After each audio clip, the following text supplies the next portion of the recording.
Hello friends, welcome back to our channel. భారతదేశం మరియు Saudi Arabia సోమవారం $50 billion west coast refinery project అమలును వేగవంతం చేయాలని నిర్ణయించాయి. మరియు ప్రధానమంత్రి Narendra Modi, Saudi crown prince Mohammed bin Salman bin Abdul Aziz మధ్య చర్చల సందర్భంగా శక్తి, రక్షణ, సెమీకండక్టర్ మరియు అంతరిక్ష రంగాలను తీవ్ర సహకారం కోసం గుర్తించాయి. ఆల్ సౌద్ భారతదేశం సౌదీ అరేబియా మొదటి వ్యూహాత్మక భాగస్వామ్య మండలి సమావేశంలో తన ప్రారంభ వ్యాఖ్యలలో ప్రాంతీయ మరియు ప్రపంచ స్థిరత్వానికి ఇరు దేశాల మధ్య సంబంధాలు చాలా కీలకమని ప్రధాని మోదీ అన్నారు. చర్చలలో ఇరు పక్షాలు తమ హైడ్రోకార్బన్ల బంధం యొక్క ప్రస్తుత స్థితిని సమగ్ర ఇంధన భాగస్వామ్యంగా మార్చడానికి అంగీకరించాయి మరియు డిజిటలైజేషన్, పెట్టుబడితో సహా అనేక రంగాలలో సహకారాన్ని పెంచడానికి 8 ఒప్పందాలను కుదుర్చుకున్నాయి. ఉగ్రవాదం మరియు దాని ఫైనాన్సింగ్ను ఎదుర్కోవడానికి భద్రతా సహకారాన్ని పటిష్టం చేసుకోవాలని ఉభయ పక్షాలు కూడా నొక్కి చెప్పాయని ఒక సంయుక్త ప్రకటన తెలిపింది. G20 సమ్మిట్ ముగిసిన తర్వాత బిన్ సల్మాన్ భారత్లో ఒక రోజు పర్యటనలో ఉన్నారు. ఉగ్రవాదం దాని అన్ని రూపాల్లో మానవాళికి తీవ్రమైన బెదిరింపులలో ఒకటిగా మిగిలిపోతుందని నొక్కి చెప్పారు. ఏ కారణం చేతనైనా ఉగ్రవాద చర్యలకు ఎటువంటి సమర్థన ఉండదని ఇరుపక్షాలు అంగీకరించాయి. ఉగ్రవాదాన్ని ఏదైనా నిర్దిష్ట జాతి, మతం లేదా సంస్కృతితో ముడిపెట్టే ఏ ప్రయత్నాన్ని వారు తిరస్కరించరు మరియు ఇతర దేశాలపై ఉగ్రవాదాన్ని ఉపయోగించడాన్ని తిరస్కరించాలని, ఉగ్రవాద మౌలిక సదుపాయాలను విచ్ఛిన్నం చేయాలని మరియు ఉగ్రవాదానికి పాల్పడిన వారిని త్వరగా న్యాయస్థానానికి తీసుకురావాలని అన్ని రాష్ట్రాలకు పిలుపునిచ్చారు. చర్చలో ప్రధాన అంశం ఇంధన సహకారాన్ని పెంపొందించడం.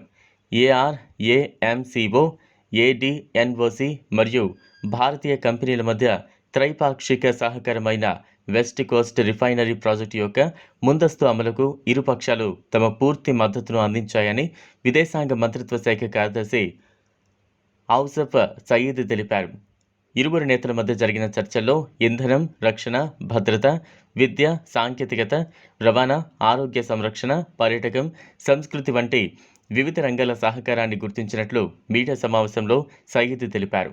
పరస్పరం సహకారం కోసం power grid, gas grid, optical గ్రిడ్లు మరియు ఫైబర్ నెట్వర్క్లపై కూడా ఇరుపక్షాలు చర్చలు జరిపాయి.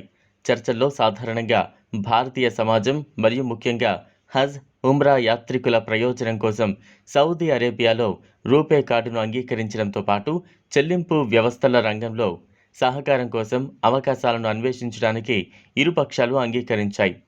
అక్టోబర్ 2019లో ఏర్పాటు చేసిన వ్యూహాత్మక భాగస్వామ్య మండలి మొదటి సమావేశానికి ప్రధాని మోదీ మరియు సౌదీ అధినేత సహా అధ్యక్షత వహించారు. వెస్ట్ కోస్ట్ రిఫైనరీ ప్రాజెక్టు కోసం ఇప్పటికే $50 బిలియన్ నిధులను కేటాయించామని, దీనికోసం ప్రధాని మోదీ మరియు క్రౌన్ ప్రిన్స్ బిన్ సల్మాన్ ఇద్దరూ తమ పూర్తి మద్దతును అందించారని సయీద్ చెప్పారు. $100 బిలియన్ పెట్టుబడులను గుర్తించడంలో మరియు ఛానలైజ్ చేయడంలో సహాయం చేయడానికి ఒక ఉమ్మడి ట్రాన్స్ ఫోర్స్ను ఏర్పాటు చేయడానికి ఇరుపక్షాలు అంగీకరించాయి. అందులో సగం రిఫైనరీ కోసం సౌదీ వైపు నుంచి వాగ్దానం చేయబడింది అని ఆయన చెప్పారు. వెస్ట్ కోస్ట్ రిఫైనరీ ప్రాజెక్టు మహారాష్ట్రలో రానుంది. Mega refinery come petrochemicals complex project మొదటిసారిగా 2015లో ప్రకటించబడింది. రిఫైనరీ ప్రాజెక్టులు రెండు వైపులా నిర్దేశించిన ప్రణాళికల ప్రకారం జరిగేలా చూసేందుకు ఒక పర్యవేక్షణ కమిటీని కలిగి ఉండాలని ఇరుపక్షాలు నిర్ణయించాయి. ఉదయం రాష్ట్రపతి భవన్లో బిన్ సల్మాన్కు ఘన స్వాగతం లభించింది. వ్యూహాత్మక భాగస్వామ్య మండలి సమావేశానికి ముందు పర్యటనలో ఉన్న నాయకుడు మరియు మోదీ ఒకరిపై ఒకరు చర్చలు జరిపారు. సౌదీ అధినేతకు మోదీ వర్కింగ్ లంచ్ కూడా ఏర్పాటు చేశారు. ఈ సమావేశంలో Bharat middle east economy corridor ప్రారంభాన్ని ఇరుపక్షాలు స్వాగతించాయి. భారత్లో ఉన్నందుకు నేను చాలా సంతోషంగా ఉన్నాను.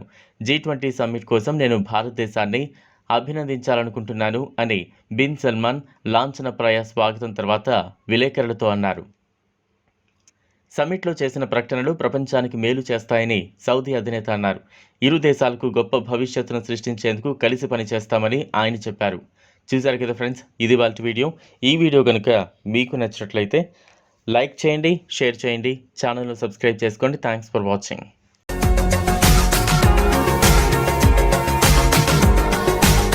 మరిన్ని అప్డేట్స్ కోసం మా ఛానల్ని సబ్స్క్రైబ్ చేయండి.